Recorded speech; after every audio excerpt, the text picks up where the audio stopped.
These 14 servants are about to be buffed, and today we're gonna go over exactly what about them is being buffed. Let's just jump into it.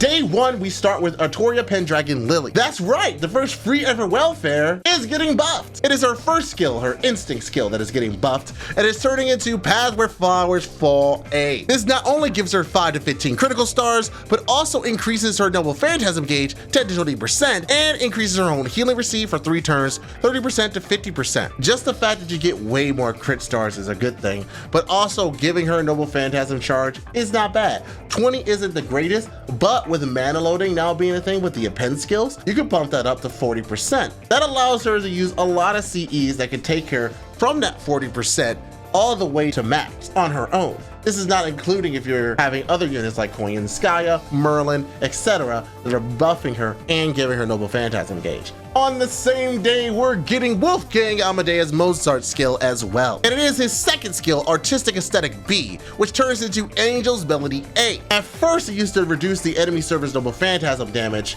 for a turn, and now reduces enemy noble phantasm damage, regardless if they're a servant or not. It also reduces their arch resistance and also reduces their crit attack chance. Day 2, we have our favorite King of Slayers,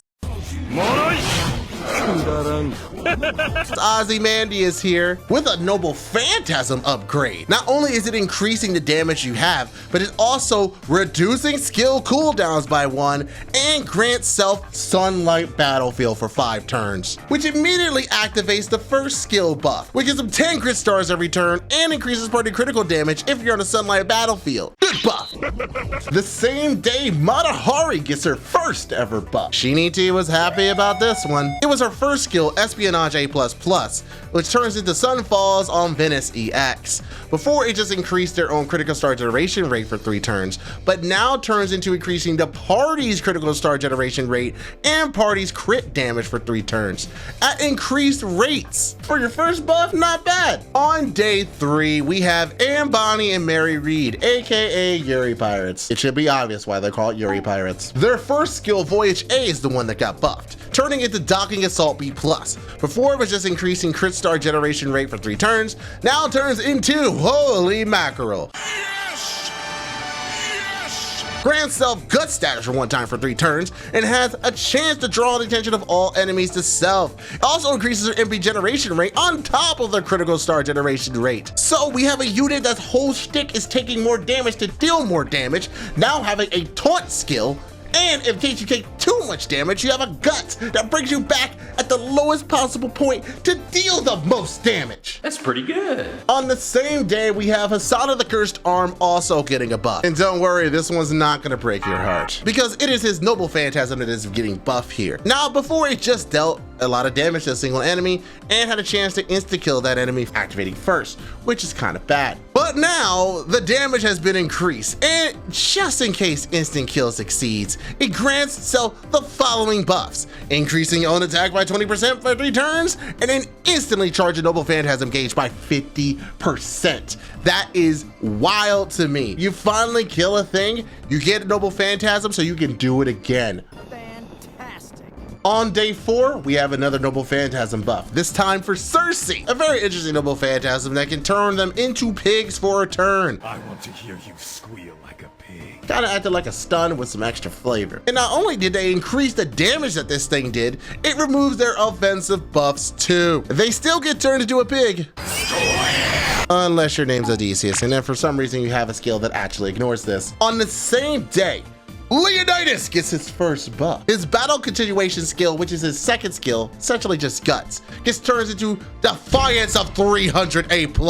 Not only does it grant himself guts, it grants him a guts that's stackable with other guts, and every time you activate a guts, you get increased party attack damage by 20% for 3 turns. Tonight, we dine in hell! That's a good buff. On day 5 is Bring Your Dog to Work Day, because we start off with Kuda Lane Alter. Their noble phantasm is the one that gets buffed here, and admittedly, it deals a lot of damage. And it's gonna deal even more now, because it's going to remove the enemy's defensive buffs first. Evades, resistance up, like extra defense damage cut, even the Toria Ultra involved gets removed now. Granted, it's your enemy, and if they have that, I have a lot of questions. But still, very good, and his single target damage is second to none. I still think you should pick Nightingale though. On the flip side, we have Kyrian Lane prototype. His noble Phantasm as well is getting buffed. So now it does increase damage and also increases own quick performance by 20%, which ignores first, and the damage is dealt ignores defense, which is a very good buff by the way, and actually helps him stand out from his other Lancer counterpart. And by other Lancer Q, I mean Q that does less damage. Trust me, he cannot hit for shit. On day 6, well, John Dark Alter takes the stage. Her noble Phantasm as well gets buffed. For those of you who don't know, Jalter has some of the highest attack damage in this game, even to this date in Japan, and she's been in that game for over 6 years. So now you deal even more damage and you gain 30 crit stars just because. I live again!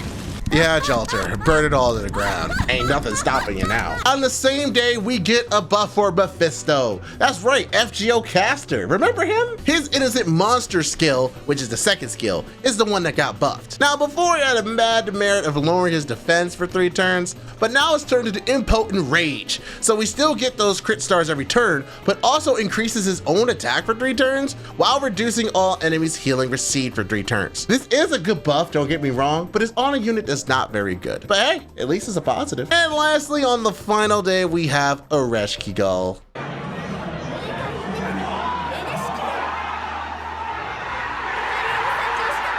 Her noble Phantasm is what got buffed here. It was already dealing a lot of damage before, but now it's gonna deal even more damage, especially more damage if you're from the Earth attribute. On top of that, crit attack chance resistance is increased, and you know, just for fun, just for kicks, you got insta-kill immunity for 3 turns. Ereshkigal fans, stay winning, because this buff is very good and makes her even stronger. Very good indeed. Now, where are we getting that swimsuit, Lasangle? On the same day, the final buff that we're getting is for Francis Drake. Is going to be for her Golden Rule skill, which is her second skill, turning it into Golden Rule of Running Through A. Not only is it increasing her MP generation rate still, it also increases her own buster performance rate and also grants self-ignore defense. She already has a 50% battery, can ignore invisibility and gain 10 crit stars, on top of this busted new version of her Golden Rule. And on top of that, she increases everyone's MP damage and everyone's attack, and her noble Phantasm got buffed. Oh, not to mention the overcharge that gets you crit stars. That's a good buff. And that's about it. That is the 14 service strengthenings that we'll be getting as of the 6th anniversary. Which one is your favorite below? Let me know. I'm super curious to figure out what server you're happy got a buff. What server do you hope we're gonna get buffs in the future? Put that down there too. And the funny thing is, some of the 5 stars on this list, you can actually get for free pretty soon.